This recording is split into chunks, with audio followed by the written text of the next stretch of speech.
Inside of you at this very moment resides a power of almost infinite magnitude, a power capable of healing, of attracting immense wealth, of guiding you toward harmonious relationships, and of turning your boldest dreams into a tangible reality. However, for the vast majority of us, this power lies dormant. It is a benevolent giant that waits in silence for the command to awaken and place itself at our service. We live our lives operating with only a fraction of our true capacity. We struggle, we strive, we try to force results with the limited willpower of our conscious mind. We wonder why life feels so difficult, why we stumble upon the same obstacles again and again without realizing that often we are fighting against the current of our own immense inner power. The key to radically transforming your existence does not lie in fighting harder against the outside world, but in learning to communicate with the director of your inner world, your subconscious mind. This is a journey to the control center of your own reality. Throughout these words, you will learn the laws that govern this giant, the language it understands, and the precise techniques to impress your desires upon its creative substance. You will discover that you are not a victim of circumstances, but the silent programmer of your own experience. This is only the beginning of the exploration. If this topic interests you, and you feel the call to awaken your own inner power, like this video and subscribe to join us on this journey. The giant is about to awaken. The question is, what are you going to command it to build? A Music, Chapter 1. The two captains of your ship, the conscious and subconscious mind. To understand the immense power that lies dormant within us, we must first understand the structure of our own mind. We are not a single monolithic entity. Our consciousness is a dual system composed of two distinct intelligences. Two captains who govern the ship of our life, often with completely different intentions and languages. The first captain is the one we all know. It is the conscious mind. It is that voice in your head that is listening to these words right now. It is the thinker, the analyzer, the one who makes logical decisions. Imagine the ship of your life. Your conscious mind is the captain on the command bridge. It uses its five senses like a telescope to observe the outside world. It consults its maps and navigational charts, which are your education, your knowledge, and your logical reasoning. Based on this information, it makes decisions and gives orders. The conscious captain is the guardian at the gate. It has the power to choose. It can analyze an idea, accept it, or reject it. It is the seat of willpower, the power that drives us to strive, to discipline ourselves, to try to force a result. The conscious captain believes most of the time that he is the only one in command, that the ship moves thanks to his brilliance and his effort at the helm. But this is a dangerous illusion, because below deck in the vast and often dark engine room of the ship works the second captain, a force of infinitely superior power. This is your subconscious mind. If the conscious mind is the captain who gives the orders, the subconscious mind is the entire crew in the monumental machinery of the ship. It does not reason, it does not debate, it does not choose. Its only function is to accept the orders from the command bridge and execute them with relentless and perfect efficiency. The engine room does not care if the captain orders a course to a tropical paradise or to an iceberg field. The order is the order, and it will mobilize the full power of the ship to reach that destination. Your subconscious mind is the seat of your emotions. It is the archive of every experience you have ever lived, the book of your life where nothing is forgotten. It controls all the vital functions of your body, your heartbeat, your breathing, your digestion without you having to think about it. It is the source of your intuition, your hunches, your creative inspirations, and most importantly, it is the point of connection with a greater intelligence and power, what some call the universal mind or infinite intelligence. The most crucial characteristic of the subconscious mind, the one you must burn into your memory, is that it is completely impersonal and non-selective. It is like the fertile soil of a garden. The soil does not care if you plant the seed of a rose or the seed of a poisonous weed. It accepts any seed you give it, and it will make it grow with the same energy and dedication. Your subconscious operates in exactly the same way. It accepts as absolute truth any thought, belief, or feeling that your conscious mind habitually and with conviction hands over to it. This is where we discover the true dynamics of power, the captain on the command bridge. Your conscious mind may believe he is in control, but it is the engine room, your subconscious mind, that truly moves the ship. The interaction between the two is governed by the law of belief. The law is simple. Your subconscious will accept and materialize any belief that your conscious mind accepts as true. It does not matter if that belief is objectively true or false. It does not matter if it is good or bad for you. If your conscious mind, the captain, genuinely believes that it is very difficult to make money, that belief is the order that is shouted down to the engine room. The subconscious crew accepts it as fact and begins to operate your reality in such a way that indeed making money becomes incredibly difficult. It will cause you to overlook opportunities, to make poor decisions, to feel a strange aversion to wealth. Conversely, if the captain genuinely believes that I always find the solutions to my problems, the engine room receives that order and gets to work. It will sharpen your intuition, bring relevant information to your memory, and make you notice synchronicities and opportunities that will guide you directly to the solution. The fundamental problem, the reason for most human suffering and struggle, lies in the conflict between the conscious and subconscious minds. This is what happens when the captain gives contradictory orders. Consciously, with his willpower, the captain shouts, "I want to be brave and self-confident." But in his heart, in his deepest belief forged in childhood, he feels, "I am not good enough. I am not worthy." The engine room, the subconscious mind, receives both orders. Which one does it obey? Always, without exception, it obeys the stronger one, the one charged with more feeling and conviction. It ignores the captain's superficial desire and executes the deep-seated belief. And so the person finds themselves self-sabotaging, acting insecurely despite all their conscious efforts to be brave. It is not a failure of their willpower. It is a triumph of the law of belief. Their ship is impeccably heading toward the destination of not being enough, because that is the real order the captain has been issuing from his heart. To take true control of your life, you do not need more willpower to row harder.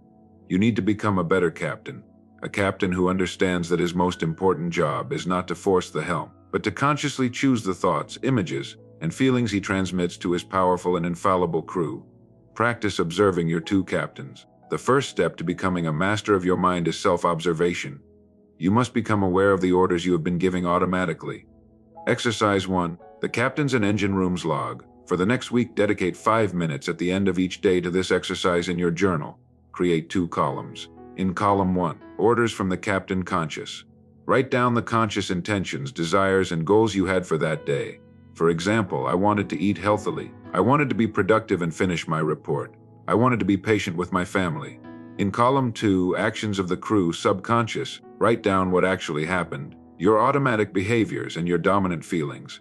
For example, I had an irresistible craving for sugar in the afternoon and ate 3 cookies. I procrastinated on social media for 2 hours. I lost my patience and yelled over something silly. This exercise is not to judge yourself, but so you can see with brutal clarity the gap that exists between your conscious desires and your subconscious programming. It is the diagnosis of your current state. Exercise 2. Identifying the dominant suggestions. Now take it a step further. Become a spy on your own internal dialogue throughout the day. What are the phrases, the orders that you repeat to yourself most frequently?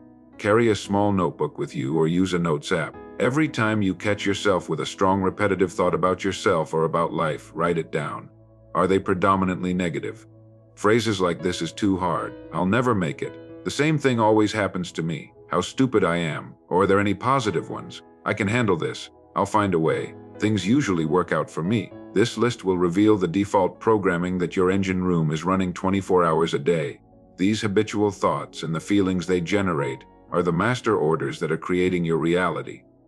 You have been the captain of your ship your whole life, but perhaps until now you have been navigating on autopilot, blaming the sea or the crew for the results without realizing that the ship has only been faithfully following your own orders.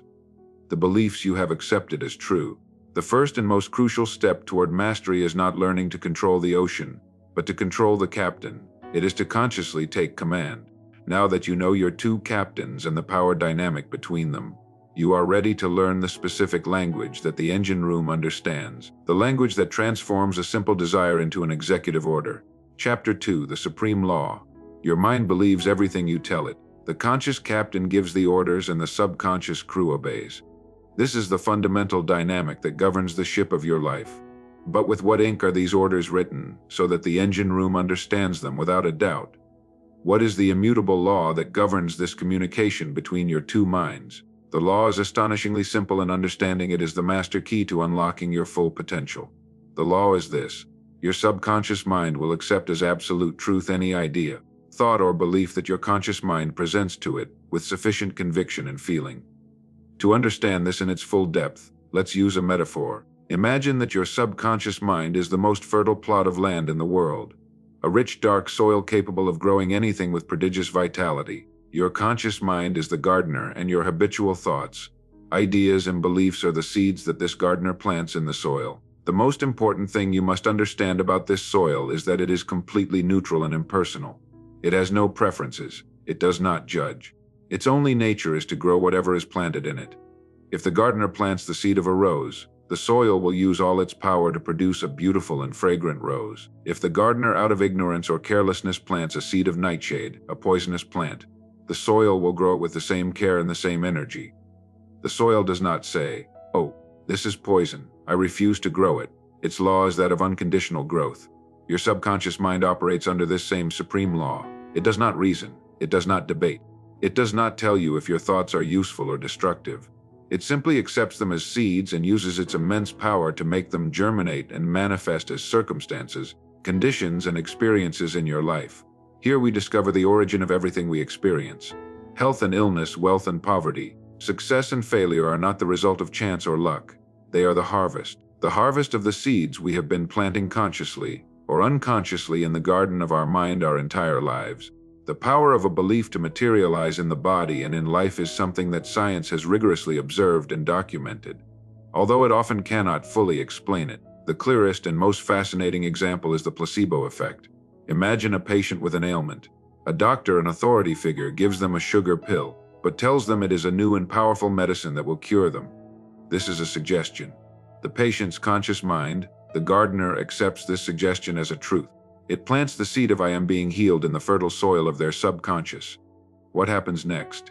The subconscious, which has absolute control over all the functions, processes, and chemistries of the body, receives the order healing and gets to work. It begins to produce the necessary chemicals to adjust the immune system to do whatever is necessary for the healing to manifest, and the patient is cured.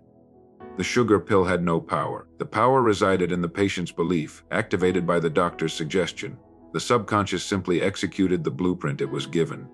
This phenomenon also works, of course, in reverse in what is known as the nocebo effect. If an authority figure convinces you that something will harm you, your subconscious will accept that belief and can even produce symptoms of illness, even in the absence of a physical cause. These medical examples show us a universal truth. The master seed, the belief, has the power to create its own reality. But a seed to germinate needs a vital element. It needs water. In the garden of the mind, the water is emotion. A thought without feeling has very little power to impress upon the subconscious mind.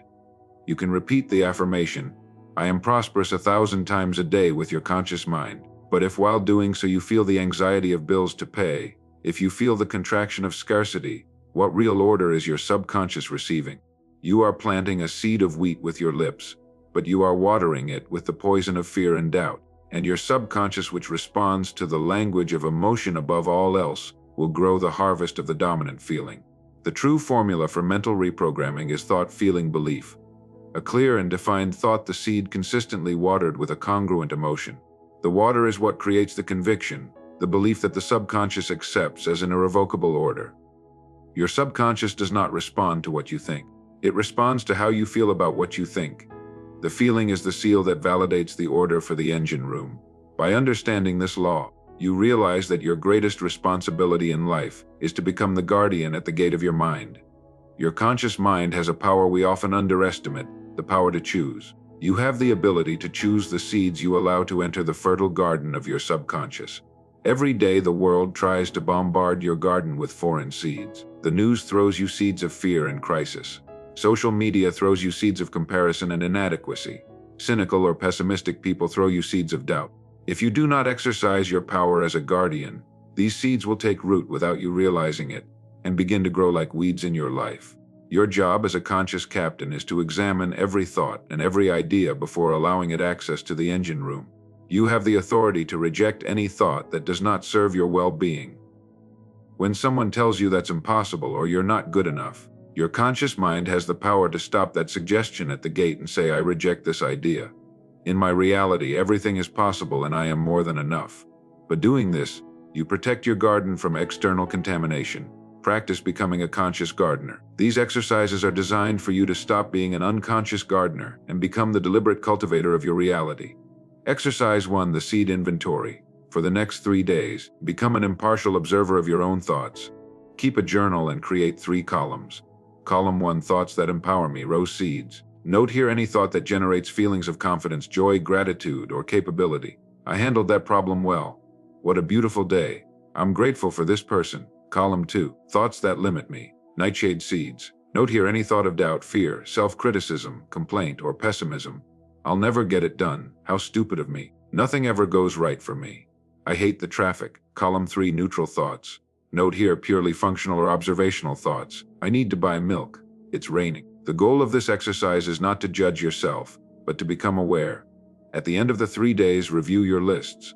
What kind of seeds are you planting most often? This is the cause of your current harvest. Awareness is the first step to change. Exercise. 2. The reject and replace technique. This is your practical training as a guardian at the gate. It is a 2-step process you can use at any time of the day. Step A. Conscious rejection. Every time you catch yourself thinking a limiting thought from your nightshade list, or every time someone offers you a negative suggestion, stop. Visualize a barrier, a shield, or even a stop sign in your mind, and say inwardly with firmness and conviction, I cancel, I reject this idea. I do not allow it into my garden. This act of conscious authority prevents the seed from taking root. Step B. Immediate replacement.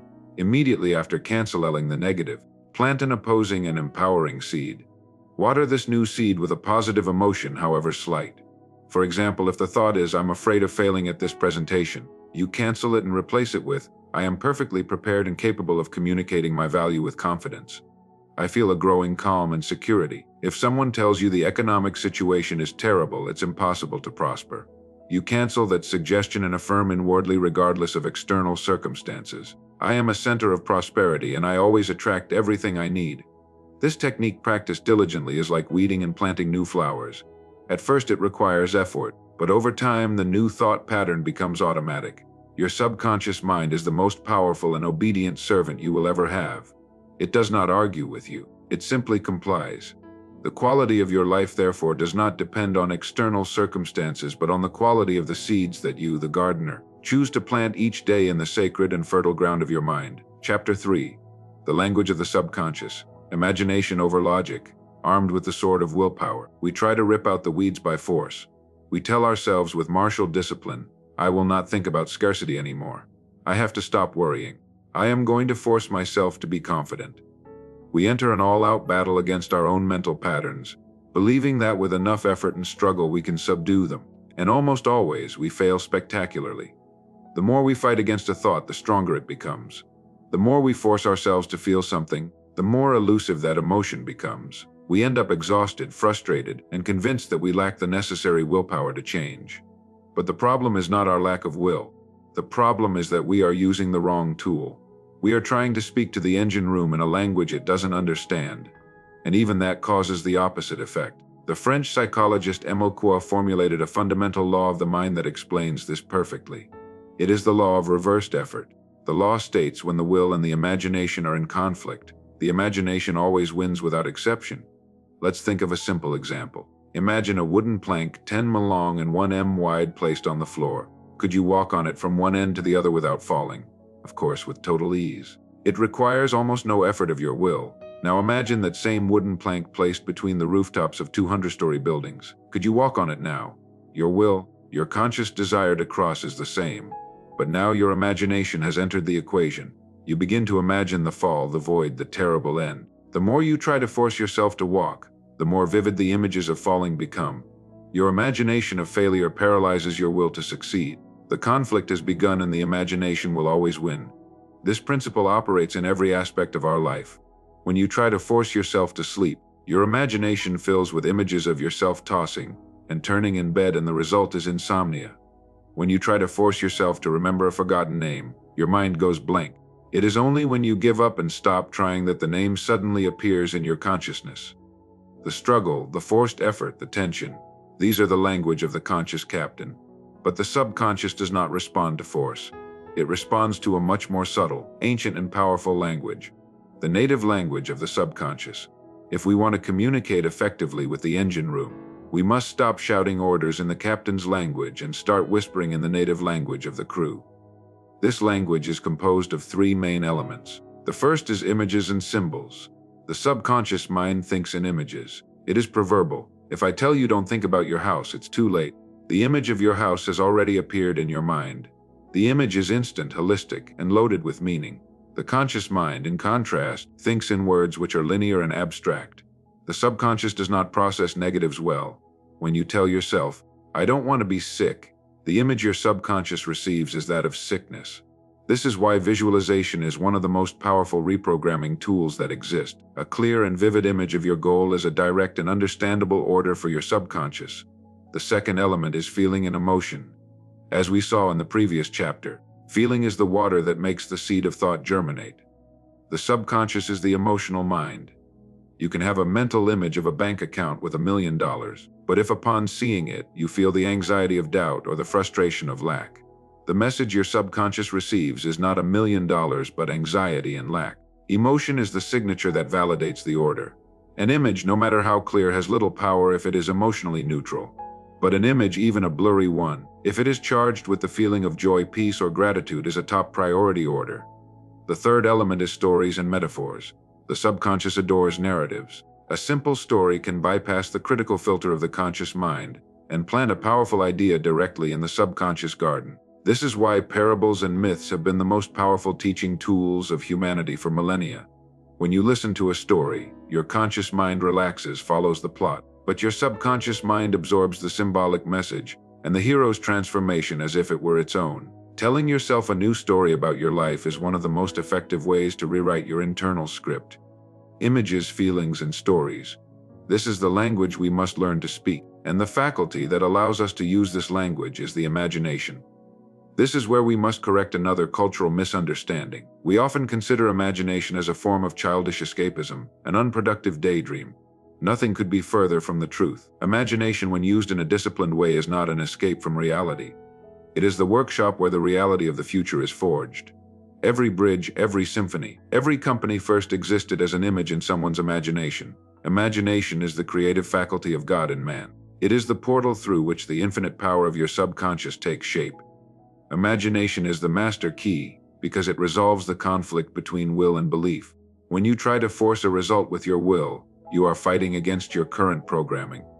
But when you use imagination, you are not fighting against anything. You are simply creating a new blueprint, a new possibility. The conscious mind registers it as "I'm just imagining," so it lowers its defenses and offers no resistance. But the subconscious mind, which does not distinguish between a real experience and one vividly imagined, takes that blueprint and accepts it as a new order. It immediately begins to work to turn that image into your physical reality. The most powerful use of imagination, and the core of Joseph Murphy's teaching, is to evoke the feeling of the wish fulfilled. Do not imagine the process, often long and difficult, of achieving your goal. Imagine the final scene. Imagine that your wish is already an accomplished fact. Don't imagine getting the job. Imagine celebrating after your first successful month. Don't imagine earning the money. Imagine enjoying the security and freedom that money has already given you. The goal is to generate within yourself the feeling of naturalness, the feeling that this is already normal for you. When you can feel the emotion of your wish fulfilled as a natural and present state, you have successfully convinced your subconscious. You have planted the seed and watered it with the feeling of certainty.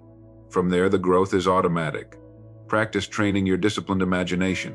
Exercise 1. The relaxation experiment. This simple exercise will give you a direct physical experience of the law of reversed effort. Step A. The effort. Sit comfortably and now try to force yourself to relax. Clench your fists, tense your shoulders, and mentally command yourself harshly. I have to relax now. I must be calm. Observe what happens in your body. You will notice that you become even more tense. Your will and your actual state are in conflict. Step B. The imagination. Now release all the tension, and instead of ordering yourself to do anything, simply begin to imagine. Imagine the feeling of floating in a pool of perfectly warm water on a sunny day. Feel the gentle embrace of the water on your skin. Feel your body becoming light, weightless. Listen to the soft murmur of the water. Do not try to relax. Simply immerse yourself in the imaginary scene and the feeling of relaxation. Observe how, without any effort, your muscles begin to loosen and your breathing becomes deeper. You have used the correct language. Exercise 2. The mental rehearsal. Choose a small upcoming event that causes you a little anxiety. It could be a difficult conversation, a small presentation at work, or even a date. Instead of worrying about it, which is a negative use of imagination, visualizing failure, you are going to perform a positive mental rehearsal. Close your eyes for 2 minutes. Imagine the scene not as it might happen, but as you would like it to happen, in its perfect version. Don't focus on the exact words you will say. Focus on the feeling. Imagine yourself feeling completely calm, confident, and eloquent. Visualize the other person smiling and receptive. Feel the emotion of satisfaction at the end of the encounter. The feeling of a job well done. Repeat this 2-minute mental movie several times in the days or hours leading up to the event. You are not trying to control the future. You are programming your inner state so that you enter the situation from a place of confidence and calm, which dramatically increases the chances of a positive outcome. Stop fighting. Start imagining. Your willpower is a limited tool like the battering ram trying to break down a castle door. Your imagination is the master key that opens the door effortlessly. It is your direct communication channel with the creative power of your subconscious mind, the giant that patiently awaits your blueprints to begin building. Chapter 4. The Technique of Auto-Suggestion, Planting New Seeds. The word suggestion may evoke images of stage hypnotists, but in its purest essence, a suggestion is simply an idea or concept introduced to the mind with the goal of it being accepted. We live immersed in an ocean of suggestions every day. A television commercial suggests you need a new car to be happy. A news headline suggests the world is a dangerous place. A well-intentioned friend suggests your plan is too risky. Most of us are passive recipients of these external suggestions. We allow the seeds of others to plant their roots in our garden without question. Auto-suggestion is the act of taking control of this process. It is the art of becoming your own hypnotist, of consciously choosing the seeds you want to plant in the fertile soil of your subconscious mind. The principle is simple. Any suggestion repeated with enough frequency and emotion is eventually accepted by the subconscious and becomes an ingrained belief. And once it becomes a belief, the subconscious will do everything in its power to manifest it in your reality. Auto-suggestion is not superficial positive thinking. It is a surgical technique to rewrite your internal script. For an auto-suggestion or affirmation to be truly effective, it must follow a series of principles. Ignoring these principles is why affirmations fail for so many people.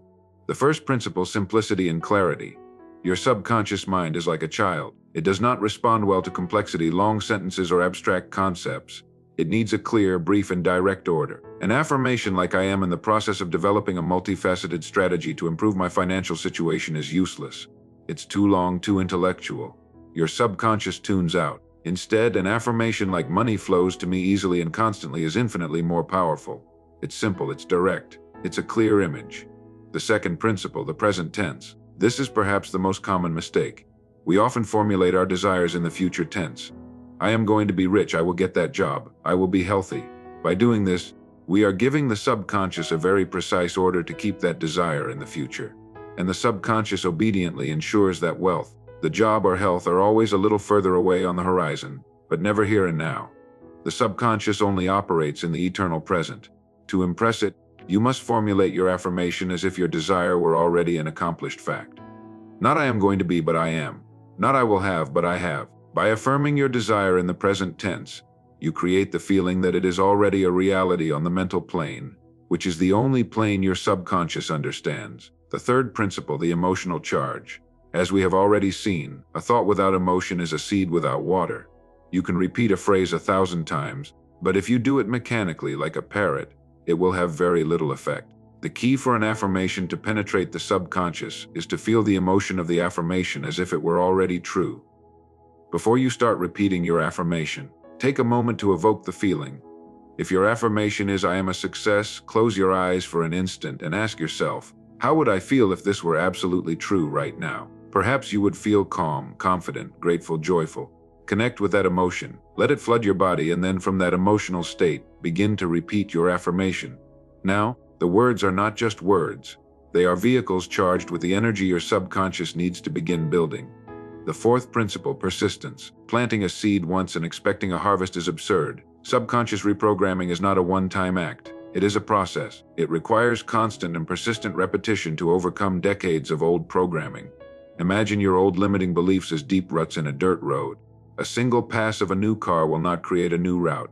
You need to drive over the new path again and again, day after day, until the new rut is deeper and easier to follow than the old one. Repetition creates the habit, and the habit becomes the belief. With these four principles in mind, simplicity, present tense, emotional charge, and persistence, we can build incredibly potent affirmations for any area of our life. Practice building your master affirmations. This exercise will guide you to create your own personalized auto-suggestions. Step 1. Identify the goal. Choose an area of your life you want to transform. Be specific. Don't choose, "I want to be happy." Choose something more concrete. For example, "I want to be more confident in my professional skills." Step 2. Transform the desire into a fact. Take your goal and rewrite it as a short, clear, and present tense affirmation. If the goal is, "I want to have more confidence," the affirmation becomes, "I am secure and confident in my work." If the goal is, "I need more money," the affirmation becomes, "Money comes to me in abundance and without effort." If the goal is, "I hope to find a harmonious relationship," the affirmation becomes, "I am in a wonderful relationship based on mutual love and respect." Step 3. Add the emotional charge. Now add a phrase that describes the feeling of your wish fulfilled. This personalizes the affirmation and makes it much more potent. "I am secure and confident in my work, and I feel a deep calm and competence in everything I do. Money comes to me in abundance and without effort, and I feel immense gratitude and freedom. I am in a wonderful relationship based on mutual love and respect, and I feel completely happy and fulfilled." Step 4. The imprinting ritual. Now that you have your master affirmation, you need a ritual to plant it consistently. The best way to do this is through what Joseph Murphy called the lullaby technique. Choose a moment. The best time is at night, just before you fall asleep, in that drowsy state where the conscious mind is about to switch off. Prepare. Lay down comfortably. Relax your body. Repeat like the lullaby. Begin to repeat your affirmation over and over in a low voice or mentally. Don't do it with effort. Do it passively, gently, as if you were lulling yourself to sleep. The key is to reach a state of passive acceptance where you are no longer trying to believe. You are simply absorbing the idea. Fall asleep with the feeling.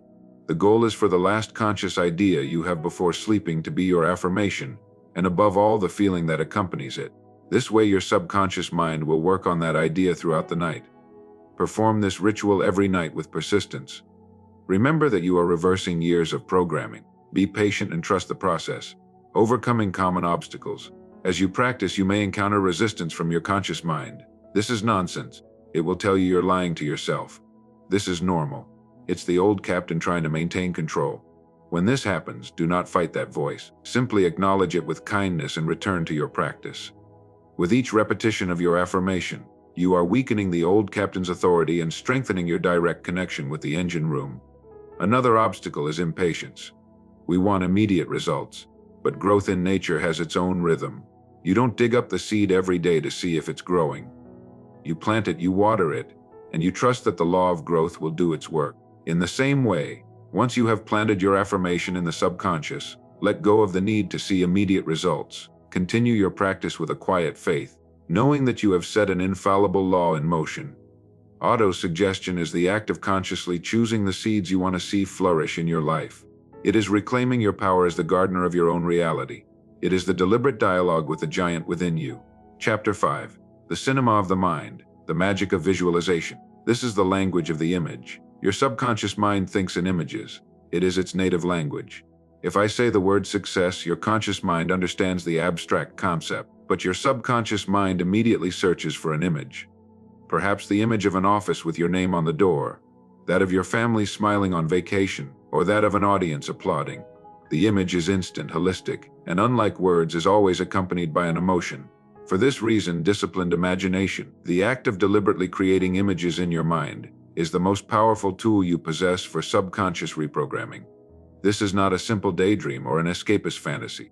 Visualization, when practiced correctly, is the act of drawing the architectural blueprint of your future reality and handing it over to the master builder that is your subconscious.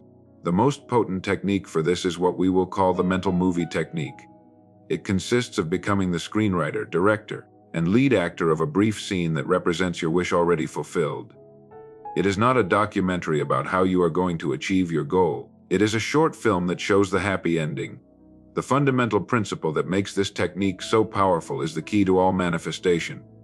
Evoking the feeling of the wish fulfilled. Your subconscious does not respond to the image of the car you want to have. It responds to the feeling of freedom you believe the car will give you.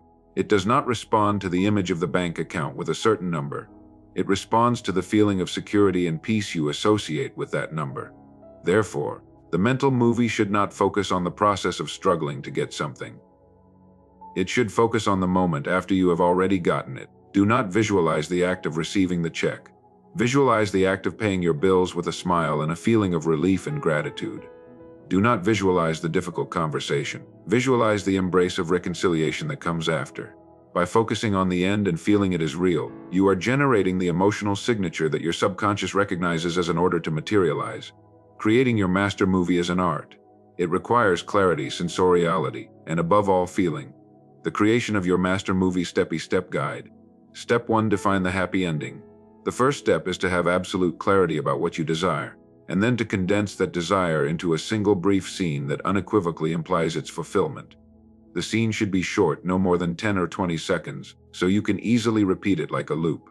If your desire is to heal from an illness, the final scene is not the treatment, but your doctor looking at you in amazement and saying, "It's a miracle you are completely healthy." Or perhaps the scene is you performing a physical activity you couldn't do before, like running on the beach, feeling the breeze and the strength in your legs. If your desire is prosperity, the scene could be a conversation with your partner in which you say with joy, "We've paid off all our debts, we are free." Or the scene of you looking at your online bank statement and feeling a deep sense of peace and security. If your desire is to find your ideal partner, the scene is not the first date. It is a moment that implies a happy commitment. Perhaps you're looking at a ring on your finger with immense joy or hearing your partner say, "I love you."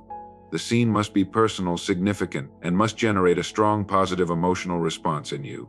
Step 2. Activate all the senses. Once you have the scene, your job as the director is to make it as real as possible for your subconscious. To do this, you must involve all your senses. Close your eyes and immerse yourself in your movie site. Don't just see the scene. Look at the details. What colors are predominant? What is the lighting like? What clothes are you wearing? What is the expression on the faces of the people around you? Make it vivid. Hearing. What sounds do you hear in your scene? Are they the words of congratulation from someone? The sound of the keys to your new house? The laughter of your children? The murmur of a celebratory restaurant? The addition of sound turns the scene from a photograph into a movie. Touch. This is a very powerful sense. What do you feel on your skin? Is it the hug of a loved one? The feel of the steering wheel of your new car? The texture of an important document you are signing? Feel the weight, the temperature, the solidity of the objects in your scene. Smell and taste. Often forgotten. These senses are deeply connected to memory and emotion. Is there a smell in your scene? The smell of new paint in your house, your partner's perfume, the taste of champagne at a celebration. The more sensory details you can incorporate, the more real the experience will become for your subconscious mind. You are building a synthetic memory as potent as a real one. Step 3. Feel the core emotion. This is the climax of your movie, the secret ingredient. As you visualize the scene with all your senses, identify the dominant emotion you would feel if that were real right now. It is not a superficial emotion like excitement. It is a deep feeling of the soul. Is it gratitude, relief, freedom, peace, serene joy, love? Once you identify that emotion, concentrate on it. Let it flood you. Feel it expand from your heart or your stomach into every cell of your body. This emotion is the signature, the seal that tells your subconscious, this is real. This has already happened. Step 4. Repeat the scene in a loop.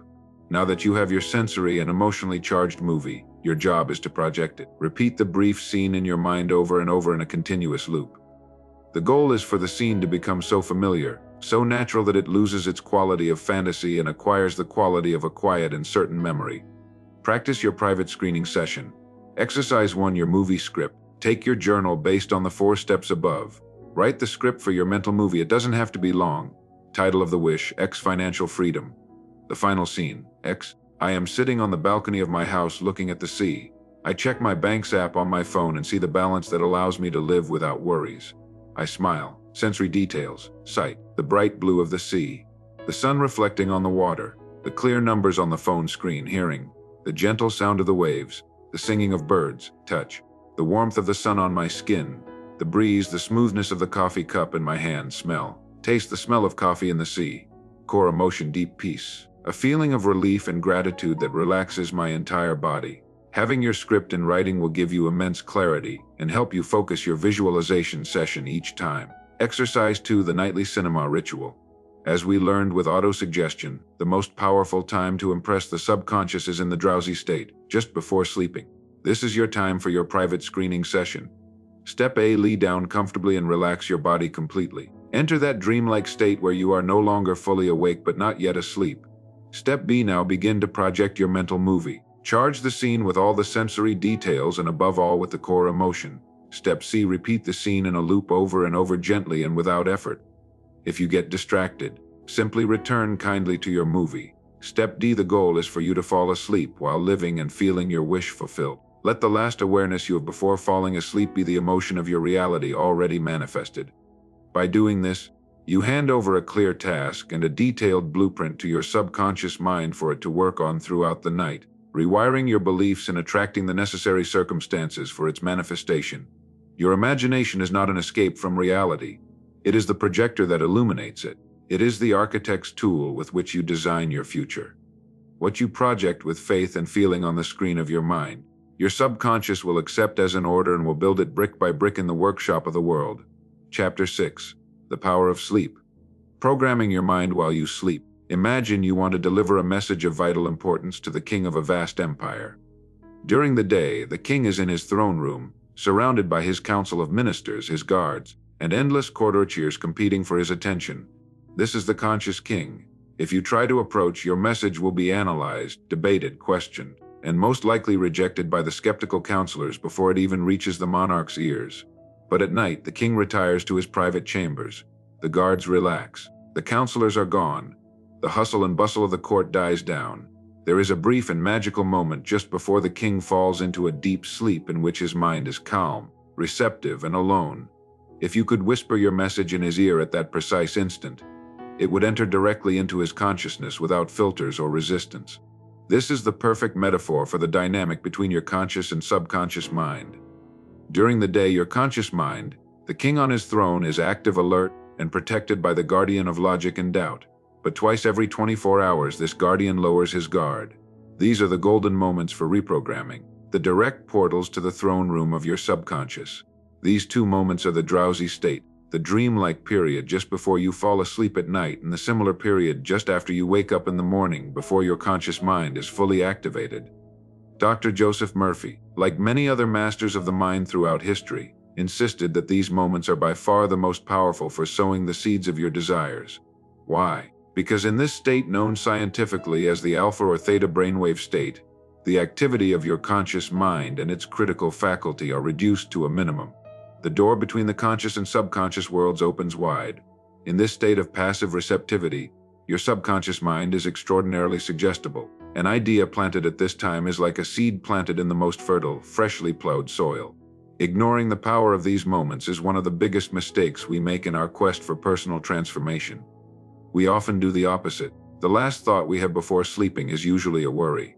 We mentally review the day's problems, tomorrow's anxieties, difficult conversations. We fall asleep in a bath of negative emotions. By doing this, we are unknowingly handing our subconscious a blueprint for more problems and more anxiety, and ordering it to work on it for the next 8 hours. And then we wonder why we wake up feeling tired and anxious. In the same way, the first thing many do upon waking is to grab their phone. We immediately flood our newly awakened and highly suggestible mind with the world's news, urgent emails, comparisons on social media. We are allowing the chaos of the outside world to dictate the first order of the day for our subconscious, instead of being the ones to consciously set the tone for our reality. Taking control of these two daily portals is an act of sovereignty over your own mind. It is the equivalent of ensuring you have a private and exclusive audience with the king every night and every morning. To make the most of this state, we can refine the techniques we have already learned and apply them with surgical precision. The subconscious lullaby technique for the night. This technique, which we have already introduced, is your main tool for nighttime programming. It consists of reducing your desire to a single short and potent phrase and repeating it like a lullaby until you fall asleep. The key here is passivity. Imagine you have already achieved your goal. Imagine that the feeling of relief and gratitude is already yours. Now condense that feeling into a very brief phrase. If your goal is to overcome a fear, the phrase could be, "I am at peace and safe." If it is prosperity, it could be, "Thank you for my wealth." If it is healing, it could be, "I am healthy and full of vitality." The phrase must be short so that it requires no mental effort. It must be emotionally resonant, and it must imply fulfillment. "Thank you for my wealth" is incredibly powerful because gratitude is the emotion we feel after receiving something. By feeling it now, you are tricking your mind into believing the event has already happened. The process is simple. Lie down, relax your body, and enter a drowsy state, and then begin to repeat your lullaby over and over softly, calmly, and with feeling. Do not force it. Do not concentrate intensely. The feeling should be one of passive acceptance, as if you were listening to a gentle melody. The goal is for this phrase to be the last conscious thought you have before drifting into sleep. You are delivering your order to the engine room, and now you can rest knowing that the crew will work all night to make it a reality. The first thought technique for the morning. The moment of waking is equally powerful. Your subconscious mind has been working during the night, often processing problems and seeking solutions. The brief period before your conscious mind fully activates is a moment of immense clarity and intuition. The practice here is conscious resistance to external distraction. Before you pick up your phone, before you think about your to-do list, be still. In that silence, do two things. First, listen. Pay attention to the first dominant idea or feeling that emerges. Often, the solution to a problem that worried you the day before will appear with astonishing simplicity and clarity. It is your subconscious handing you the fruit of its nightly work. Have your journal handy and immediately write down any ideas that arise. Second, affirm. Before the day's worries have a chance to infiltrate, plant the first seed of the day. Return to your master affirmation, to your lullaby from the night before. Affirm it with feeling, setting the emotional tone for your day. Declare how you want your day to be. Today is a wonderful day. Everything goes well for me. You are giving the conscious captain his navigational orders for the hours ahead. Practice taking control of the portals. Exercise 1. The design of your personal lullaby. Take your journal. Choose a single primary goal you want to focus on for the next few weeks. Now design your subconscious lullaby. Define the wish. I want to heal my relationship with my brother. Imagine the happy ending. The final scene is my brother and me laughing together at a family meal. Distill the feeling. The core emotion is harmony and love. Create the lullaby. Condense that feeling into a short phrase. There is peace and harmony between us, or simply repeating the word harmony over and over, feeling what it means. Write down your lullaby. This will be your sole nighttime programming tool for at least 21 days to give it time to take root. Exercise 2. The morning sanctuary. This exercise is an unbreakable commitment to yourself. The golden rule. For the next week, you are forbidden from touching your phone for the first 15 minutes after waking up. No exceptions. The reception ritual. Instead of looking outside, look inside. Dedicate those 15 minutes to stillness. 5 minutes to listen. Simply lie still and notice what thoughts, ideas, or solutions emerge naturally. Keep your journal nearby. 5 minutes to affirm. Repeat your lullaby or your master affirmation for the day, feeling the emotion of your intention. 5 minutes to be grateful. Before you get up, think of 3 things for which you feel genuine gratitude. This small ritual will completely transform the trajectory of your days. Instead of starting in a state of reaction to the world's chaos, you will start in a state of deliberate creation from your own center. Your mind does not stop working when you fall asleep. In fact, that is when its deepest and most mysterious work begins. By consciously taking control of the helm just before sleeping and just upon waking, you cease to be a passenger at the mercy of the nocturnal currents of worry. You become the captain who, even while resting, ensures that their ship is sailing firmly in the direction of their dreams. Chapter 7. The Secret of Gratitude. The thank you that manifests. Now we arrive at the catalyst, the ingredient that accelerates the entire process of growth, the feeling that acts as the sun and rain for the garden of our mind. This ingredient is gratitude. In our culture, we often relegate gratitude to a mere formality. It's the word we say after receiving a gift, a social courtesy, a polite response. But true gratitude, the kind that has the power to transform reality, is not a reaction to something we have received. It is a cause. It is a state of being. It is perhaps the highest vibrational frequency a human being can emit. The law of the subconscious is clear. It manifests what we accept and feel as a present truth. And herein lies the magical secret of gratitude. When do you feel genuine, deep gratitude? You feel it after your wish has been fulfilled. You feel it after you have received the good news. After you have healed, after you have reached the goal. Gratitude is the natural emotional signature of the wish fulfilled. Therefore, when you learn to feel gratitude before your wish manifests in the physical world, you are performing the most powerful act of faith that exists. You are sending your subconscious mind the most unequivocal signal possible that the outcome you desire is not something you hope for, but something that has already happened on the plane of consciousness. You are closing the loop. You are feeling the end. And your subconscious, upon receiving this powerful emotional impression of an accomplished fact, has no choice but to get to work to align your outer reality with this inner truth you have already accepted. Gratitude in this sense is not a petition. It is a declaration. It shifts from the energy of pleading, please let this happen, to the energy of receiving, thank you, because this is already mine. It is the fundamental shift from a poverty consciousness to a wealth consciousness. Poverty consciousness focuses on what is lacking. Wealth consciousness focuses with gratitude on what is already possessed, both on the visible and the invisible plane. The power of gratitude also has a neurobiological basis. When we cultivate a state of gratitude, our brain releases dopamine and serotonin, the same neurotransmitters associated with happiness and well-being. It literally makes us feel good. It reduces the production of cortisol, the stress hormone, taking us out of fight or flight mode, which is the mode of scarcity, and putting us into a state of rest and digest, the mode of receptivity and growth. A brain bathed in gratitude is a more creative, more resilient brain and much more receptive to solutions and opportunities. There are two main ways to practice gratitude as a tool for manifestation. Gratitude for the present. This is the foundation. Before you can feel gratitude for what is not yet seen, you must cultivate the ability to feel it for what is already here. We often take for granted the wonders that surround us. The mind, in its constant search for more, ignores the abundance we already possess. The practice of gratitude for the present trains your mind to change its filter of perception. It takes it out of the habit of scanning the world for problems and deficiencies and trains it to scan the world for blessings and beauty. This practice is simple. Every day consciously identify things you are grateful for. But don't do it mechanically. The secret is specificity and feeling. Don't just say, "I am grateful for my house." Go further. Say, "I am deeply grateful for the warmth of my bed this morning, for the safety of this roof over my head, for the sound of the rain on the window while I felt safe and comfortable." Feel the gratitude in your body. Don't say, "I am grateful for my health." Say, "I am grateful for the strength of my legs that allow me to walk, for my lungs that breathe the air effortlessly, for my eyes that allow me to see the colors of this world." By practicing this, you not only improve your mood, you are tuning your vibration to the frequency of abundance. You are telling your subconscious, "I live in a generous universe where I already possess much. I am ready to receive more." Gratitude for the future as if it were present. Once you have cultivated a state of gratitude for what you already have, you are ready to take the quantum leap. You are ready to start using gratitude as the ultimate manifestation tool. This is the Thanksgiving technique that Joseph Murphy spoke of.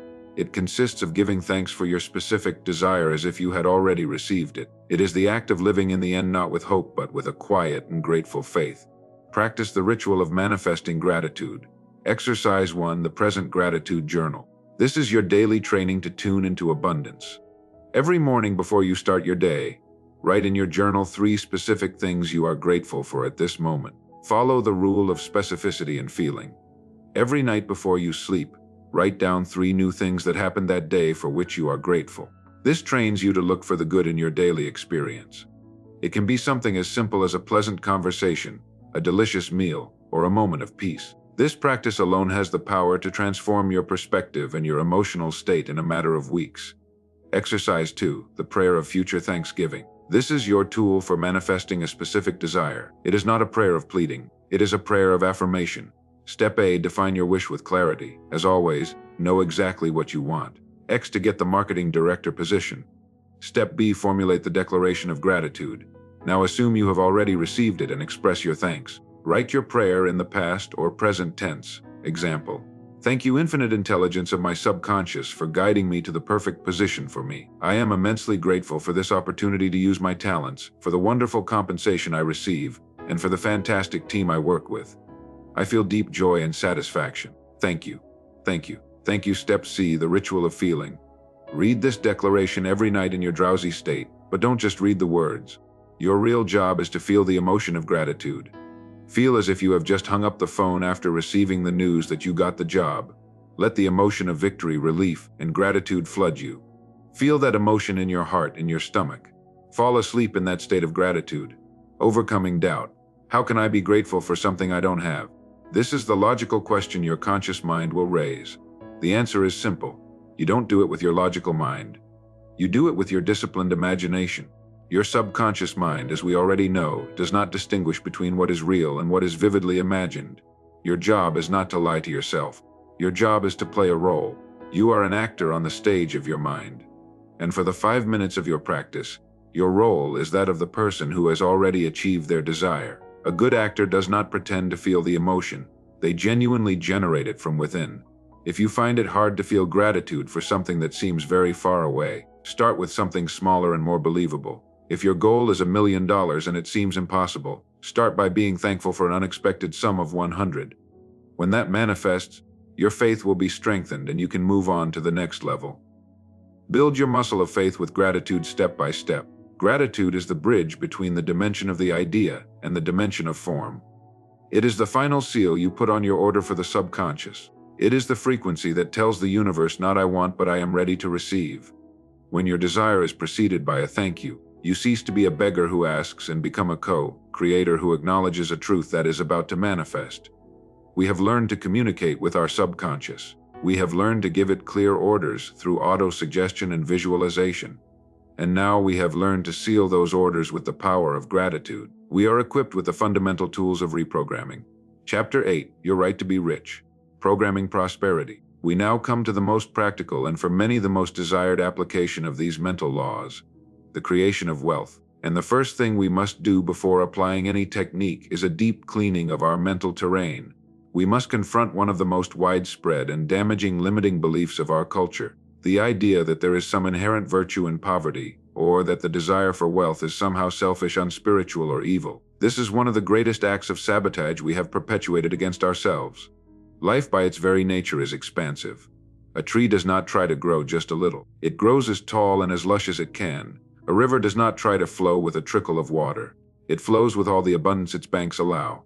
Abundance, growth, and full expression are the fundamental impulse of the universe. Poverty, limitation, and scarcity are in reality a distortion of this natural impulse. You have the right to be rich, and it is not a selfish right. In fact, it is one of the noblest aspirations you can have. Being rich is not simply about accumulating luxuries for oneself. It is about having the freedom and resources to live your life to its fullest expression, to develop your talents without the constant worry of survival, and to have the ability to help others in a meaningful way.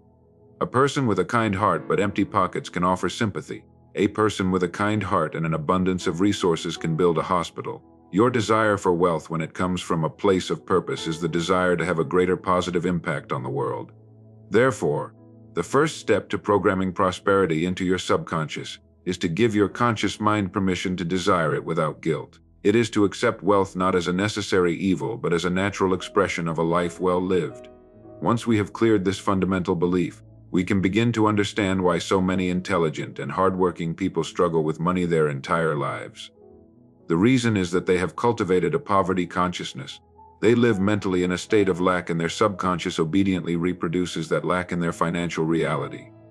Poverty consciousness manifests in habitual thoughts and phrases. Phrases like, "There's never enough money," "I can't afford it," "The rich get richer and the poor get poorer," "I hate people with money." Every time you utter or think one of these phrases, you are planting a nightshade seed in your garden. You are giving a clear order to your subconscious to keep you in a state of limitation. To attract wealth, you must stop condemning it. You must begin to deliberately cultivate a wealth consciousness. This does not mean ignoring your current financial situation. It means ceasing to identify with it. Your current bank statement is simply the result, the harvest of your past thinking. It is not your identity. You are the gardener, not the harvest, and you have the power in this very instant to start planting new seeds. Wealth consciousness is cultivated through the deliberate practice of the tools we already know applied specifically to the subject of money. Applying the tools for prosperity, the auto-suggestion of wealth. Your task is to create a subconscious lullaby that encapsulates your new financial reality. It should be short, simple, and potent. Joseph Murphy often recommended a simple word that for the person symbolized the entirety of their fulfilled desire. A word like wealth or success. At night in your drowsy state, begin to repeat this word over and over, gently and with feeling. Feel what wealth means to you. It's not just money. It's freedom. It's security. It's the ability to be generous. Feel that emotion as you repeat the word. Fall asleep with the word wealth resonating in your mind. By doing so, you are impregnating your subconscious with the essence of abundance. If you prefer a phrase, you can use something like, "Money flows to me freely, copiously, and endlessly for my good and the good of all." The last part is crucial as it neutralizes any feelings of guilt, assuring your subconscious that your prosperity benefits to everyone. The visualization of the abundant life. Now let's create your mental movie of prosperity. Remember, do not visualize the act of getting the money. Visualize the result, the life that this abundance allows you to live. Create your final scene. Choose a scene that for you is the unequivocal symbol of financial freedom. It doesn't have to be extravagant. It could be the simple act of going to a restaurant and looking at the menu from right to left, looking first at what you want to eat, not the price. It could be the act of making a generous donation to a cause you care about, feeling the joy of giving. It could be the act of booking a dream vacation for your family with a single click and without any anxiety. Charge it with sensation and emotion. Immerse yourself in that scene. Feel the menu in your hands. Hear your family's laughter. Feel the warmth in your heart as you make the donation. And above all, identify the core emotion. Is it peace, freedom, joy, security? Anchor that emotion in your body. Project it regularly. Use this mental movie in your nightly reprogramming sessions. Make it so real and so familiar that your subconscious accepts it as a memory. The practice of prosperous gratitude. This is the accelerator. Begin to live in the gratitude of your wealth here and now. Be grateful for what you have. Every time you pay a bill, instead of feeling the contraction of loss, pause and give thanks. Be grateful for the service you received. The electricity, the water, the food. Be grateful for having the money to pay for it. This simple shift in focus transforms an act of scarcity into an act of abundance. Be grateful for what is coming. Integrate your financial desire into your prayer of thanksgiving. Thank you for the wealth that is already present in my life and for the abundance that flows to me every day in expected and unexpected ways.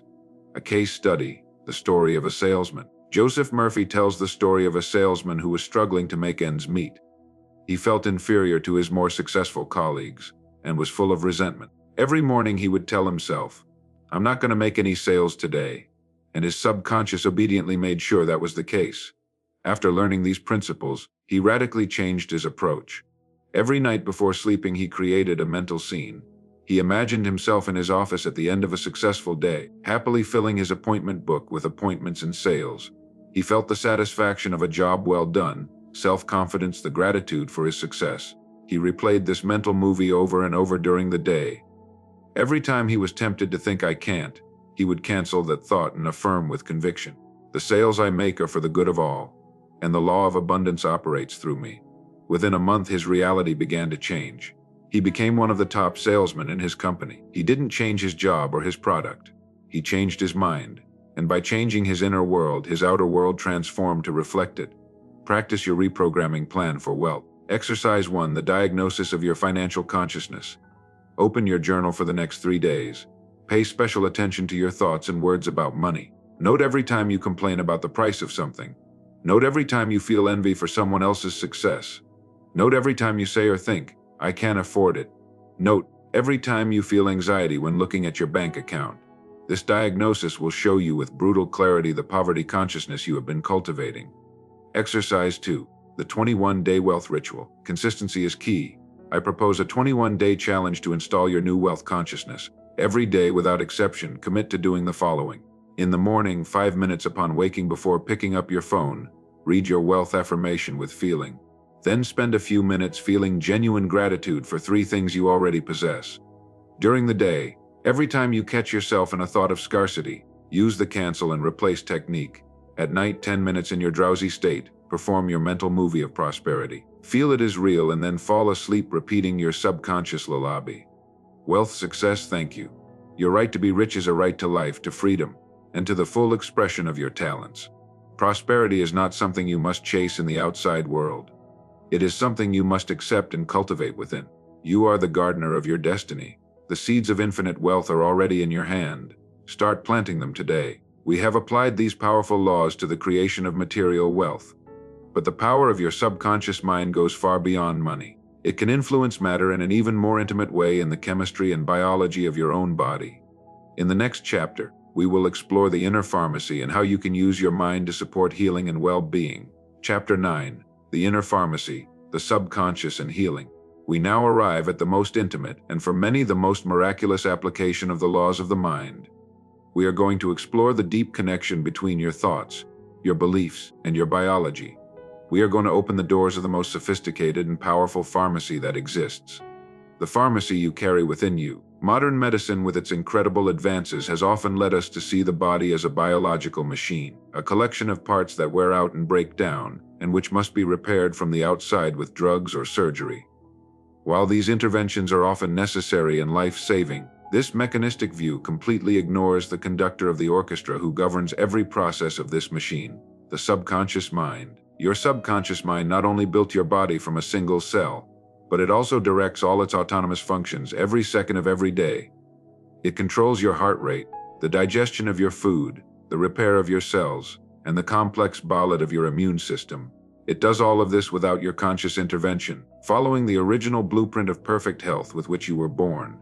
Dr. Joseph Murphy, like many pioneers in the field of psychosomatic medicine, held a radical truth. All disease ultimately has its origin in the mind. This does not mean that the disease is imaginary, the pain is real, the pathology is real. What it means is that habitual negative thinking, chronic fear, repressed anger, or a deeply ingrained belief of illness act as destructive orders for the engine room. They hand your subconscious a distorted blueprint, a blueprint of disharmony, and your subconscious, which is an obedient servant, begins to build that disharmony into the fabric of your body. Modern science is validating this connection in astonishing ways. The field of psychoneuroimmunology has shown without a doubt that your emotional states have a direct and measurable impact on your immune system. Chronic stress and anxiety release cortisol, a hormone that in the long term suppresses the function of immune cells, leaving you vulnerable to infections and inflammation. Conversely, states of joy, love, and peace release neurochemicals like oxytocin and endorphins, which strengthen your immune system and accelerate healing processes. Your body, therefore, is not separate from your thoughts. It is the physical mirror of your habitual mental state. Illness often is not a random attack from the outside. It is a signal, a manifestation of a conflict or a disharmonious belief within. The principle of healing, therefore, is simple in its conception, although it requires faith and persistence in its application. It consists of stopping the planting of seeds of fear and disease in our subconscious, and starting to sow deliberately and systematically the seeds of health, vitality, and perfection. It consists of reminding our subconscious of the original blueprint with which it was created. To apply this, we will use the same tools we already know, but fine-tuned for the purpose of healing. Applying the tools for healing, the auto-suggestion of perfect health. You must create an affirmation that declares your state of well-being as a present fact. It is crucial to avoid any thought that gives power to the illness. Do not affirm "my illness is disappearing." By doing this, you are still acknowledging the illness. Your affirmation must focus exclusively on the state of health. Create your healing lullaby. A simple and powerful phrase is "divine perfection and vitality flow through me, healing and restoring every cell of my body." Or if you seek simplicity, "health and vitality, the ritual." Every night in your drowsy state, repeat this lullaby with a deep sense of conviction. Feel the truth of the words. Feel the energy of healing flowing through you like a golden river of light. Fall asleep with the feeling that you are already healthy. The visualization of the restored body. This is perhaps the most powerful technique for healing. Your subconscious built your body so it knows every cell, every tissue, every organ. By giving it a clear and vivid image of health, you are giving it the exact blueprint for repair. Create your healing movie. Close your eyes. Do not focus on the diseased organ. Focus on the end result. Imagine yourself doing something you couldn't do before, full of energy and vitality. Is it running through a park, playing with your children without getting tired, waking up in the morning feeling completely refreshed and pain-free? Charge it with sensoriality. Feel the strength in your muscles. Hear your own laughter. Feel the sun on your skin. Make the scene so real, so vibrant that your subconscious accepts it as a real experience. Feel the emotion. The key emotion here is gratitude. Feel a deep gratitude for your restored body, for the miracle of healing that has already taken place on the plane of consciousness. This feeling of gratitude is the most potent order you can give to your inner pharmacy. A case study, the healing of the skin. Murphy recounts the case of a man who suffered from a painful and persistent skin condition that doctors had been unable to cure. Every night, this man practiced a form of visualization and autosuggestion. He would imagine his doctor in front of him saying, "You've had a miraculous healing." He would focus on those words, repeat them over and over, and feel the emotion of relief and surprise they would bring him. Furthermore, every time he felt the temptation to scratch or to think about his diseased skin, he would cancel that thought and calmly affirm, "My skin is perfect, clean, and healthy." After 3 months of persistent practice, his skin healed completely to the astonishment of his own doctor. He did not fight against the disease. He shifted his attention from the imperfection to the perfection, and his subconscious, upon receiving the new blueprint, materialized it in his body. Practice activating your inner pharmacy. Exercise 1. The dialogue with your body. Your body is a consciousness, not just an object. This exercise helps you rebuild a relationship of love and cooperation with it. Once a day, take 5 minutes to sit in silence. Close your eyes and bring your attention to the part of your body that needs healing, or simply to your body in general. Instead of seeing it as a source of problems, send it a stream of love and gratitude. Thank your heart for beating, your lungs for breathing, your immune system for protecting you. Then speak to it mentally as you would speak to a beloved child. Tell it, I love you. I ask for your forgiveness for having ignored you, or for having filled you with thoughts of fear. I give you permission to heal yourself. I trust in your innate wisdom to restore perfect order and harmony. This simple act of loving communication can change your body's chemistry and create an internal environment much more conducive to healing. Exercise 2, the healing light bath. This is a visualization you can do at any time of the day, especially if you feel pain or discomfort. Close your eyes. Imagine a beautiful golden or white light, bright and full of vital energy, descending from the sky and entering through the crown of your head. Feel this warm healing light begin to flow downward through your entire body. Visualize it filling every cell, every tissue, every organ. Consciously direct this light to any area that needs healing. Imagine the light dissolving any blockage, any pain, any disharmony, restoring the cells to their perfect original state. Hold this visualization for a few minutes, feeling the warmth, peace, and revitalizing energy of the light. It is crucial to understand that this approach is not a substitute for professional medical care. It is an immensely powerful complement. Follow your doctor's advice, but at the same time do your inner work. A doctor can set a broken bone, but it is the power of your subconscious mind that actually performs the process of mending the bone. By aligning your thoughts and your beliefs with the principle of health, you create the optimal internal conditions for any external treatment to work as quickly and effectively as possible. Your body believes every word you tell it. If you speak to it of illness, it will prepare for it. If you speak to it of health, it will mobilize to create it. You are the architect of your own well-being. The blueprint of perfect health already resides within you. Your only job is to remind your master builder of it. We have explored how to use the power of our mind to attract wealth and to support the healing of our body. But there is an area of life that often causes us the greatest joy and also the greatest pain. In our final chapter, we will apply these principles to the creation of harmonious relationships and to overcoming the fears that prevent us from truly connecting with others. Chapter 10. Harmonious Relationships and Overcoming Fear. Now we venture into the territory that for many is the source of the greatest joy and the deepest suffering, the world of human relationships, and hand in hand with relationships often walks its shadow, fear. The fundamental law we must understand is this: your outer world is the mirror of your inner world. The people around you and the way they interact with you are not an accident. They are often a direct reflection of the beliefs you hold in your subconscious mind about yourself, about others, and about life in general. If you deeply believe you are not worthy of love, you will attract people who do not treat you with the respect you deserve, thereby validating your belief.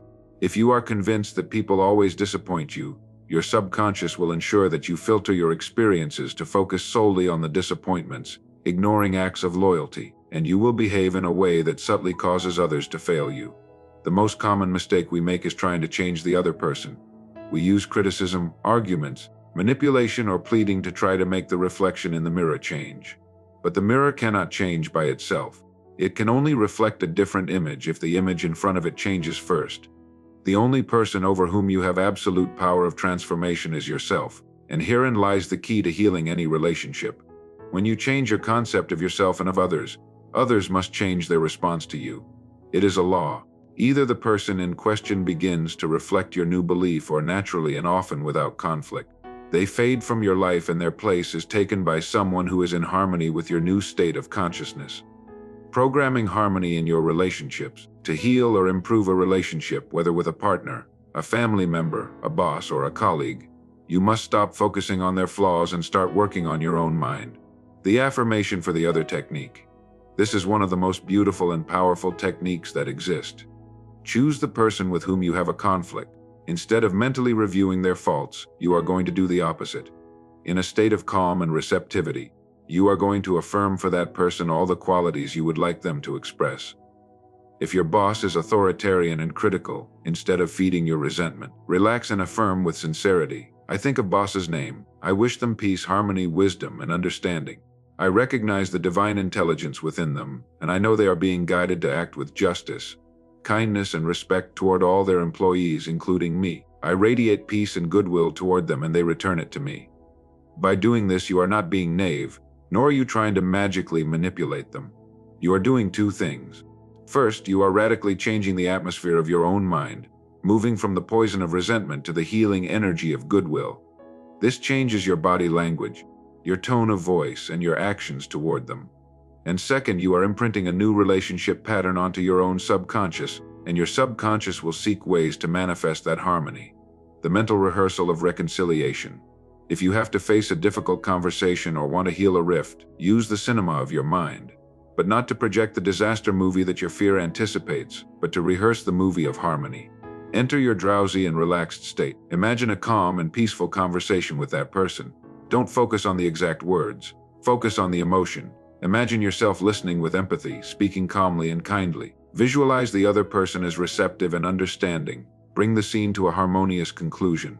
A handshake, a hug, a smile of mutual understanding. Feel the emotion of reconciliation and peace as if it were already real. Repeat this mental movie over and over. By doing so, you are impregnating your subconscious with the feeling of harmony, and it will find the means to bring it into your experience. Dissolving fear from the root. Fear is the great saboteur of life, the one that prevents us from taking risks, loving fully, and expressing our true selves. Fear in its essence is simply a negative thought, a mental movie of a catastrophic future watered with intense emotion. It is a destructive use of faith. It is having faith in the wrong outcome. You cannot overcome fear by fighting against it. As we already know, what you fight strengthens. The only way to overcome fear is by using the law of substitution. You cannot simply erase a thought. You must replace it with a more powerful one. You must deliberately withdraw your attention from the movie of fear and project with the same or greater intensity. The movie of triumph. The triumph movie technique. This technique is the direct antidote to any fear or phobia. Whether it's the fear of public speaking, flying, job interviews, or illness. Step 1. Identify your fear. Be specific. What exactly are you afraid of? Step 2. Build the opposite scene. Create a short, vivid mental movie of yourself successfully and joyfully doing exactly what you fear. Again, focus on the happy ending. If you are afraid of flying, do not visualize the takeoff. Visualize yourself arriving at your destination, getting off the plane with a smile, feeling the excitement of arrival, and telling yourself, "It was a wonderful and peaceful journey." If you are afraid of public speaking, do not visualize the moment you start talking. Visualize the end of your presentation. Hear the sound of enthusiastic applause. See people approaching to congratulate you. Feel the immense satisfaction and relief of having done wonderfully. Step 3. Project it with persistence. Every time the thought of fear appears in your mind, use it as a reminder, as an alarm to immediately project your triumph movie. Do it over and over. Fall asleep feeling the emotion of success. Over time, the new, more potent movie charged with a positive emotion will overwrite the old program of fear in your subconscious. Practice the architect of your emotional world. Exercise 1. The Relationship Laboratory. Choose one relationship in your life, just one that you would like to improve. The commitment for the next 30 days. Commit to not criticizing that person, neither out loud nor in your thoughts. Every time a critical thought arises, cancel it and replace it with a positive affirmation for that person. The nightly ritual. Every night, without exception, dedicate 5 minutes to practicing the affirmation for the other. Mentally radiate peace, love, and goodwill toward that person. The observation. Simply observe, notice any changes, however subtle, in your own feelings toward that person and in the way they interact with you. Have no expectations, just observe. Exercise 2. The exorcism of a fear. Choose a specific fear that is limiting you. Don't choose your biggest fear to start. Choose one a medium-size, the script. Write the script for your 20-second triumph movie in your journal. Be detailed with the senses and above all with the final emotion of relief and joy. The daily projection. Commit to projecting this mental movie at least 3 times a day. In the morning upon waking, sometime midday, and at night before sleeping. Do it with the greatest emotional intensity you can muster. Your outer world, your relationships, your fears, and your hopes are a direct reflection of the conversation you maintain with your subconscious mind. When you stop blaming the mirror and start working on the face being reflected in it, the world has no choice but to return a new image to you. Harmony is not something you find in others. It is something you cultivate in yourself and then radiate to the world. Courage is not the absence of fear. It is the conscious and disciplined choice to feed a thought of faith that is greater than the fear. You have received the keys to the kingdom. You have learned the laws and techniques to unlock the power of your inner giant to shape your prosperity, your health, your relationships, and your courage. Now, the only question that remains is, what are you going to build?